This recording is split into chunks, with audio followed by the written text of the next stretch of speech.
মোস্তফা কামাল আপনি লিখেছেন, আমার স্বামী নামাজ পড়ে না, অনেক বলি, তারপরও নামাজ পড়ে না, আমি কি করতে পারি?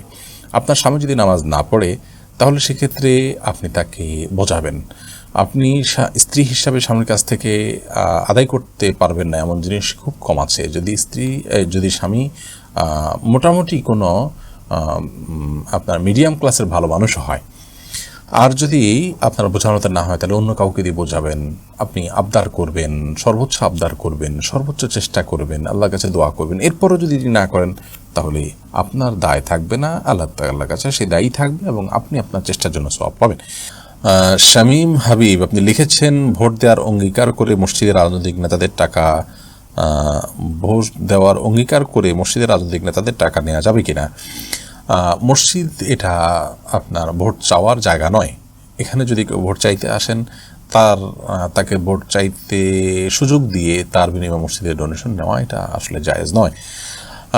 আজকাল আমরা দিনী প্রতিষ্ঠান যারা করি তারা আসলে হালাল উপার্জনের গুরুত্ব আমাদের কাছেও নেই, আর সাধারণ মানুষের কথা কি বলবো আমরা, যার কারণে আমরা এ ধরনের উপার্জন থেকে যথাসম্ভব দিনী প্রতিষ্ঠানগুলোকে দূরে রাখবো। তাহলে সেক্ষেত্রে দিনী প্রতিষ্ঠানগুলো থেকে মুসল্লিরা এবং সাধারণ মুসলমানরা অনেক বেশি উপকৃত হবেন, সেগুলো অনেক বেশি বরকতময় হবে, সেগুলোর ভিতরে রূহ এবং প্রাণ থাকবে। এরকম সুযোগ দিয়ে মসজিদে ডোনেশন কালেকশন করাটা এটা মসজিদ কর্তৃপক্ষের জন্য অনুচিত এবং অন্যায় একটি কাজ।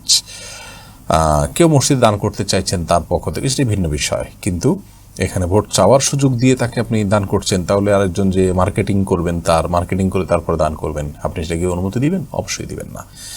নাইম হাসান ইমন লিখেছেন, পিতামাতা যাতে চিন্তিত না হয় সেজন্য ছোটোখাটো মিথ্যা বলা যাবে কিনা? যেমন খাওয়া নিয়ে অনুত্তম কিছু খেয়ে বললাম যথেষ্ট ভালো খাবার খেয়েছি, এটাকে সরাসরি মিথ্যা বলা যাবে না, একটু ঘুরিয়ে বললেন মা বাবার কষ্ট যেন না হয় সেই জন্য, এবং এক দৃষ্টিকোণ থেকে আপনার কথা ঠিকই আছে সেরকম দ্ব্যর্থবোধক কথা আপনি অবশ্যই তাদের কাছে বলতে পারেন, কারণ আপনার উদ্দেশ্য এখানে অসৎ নয়, খারাপ কিছু নয়।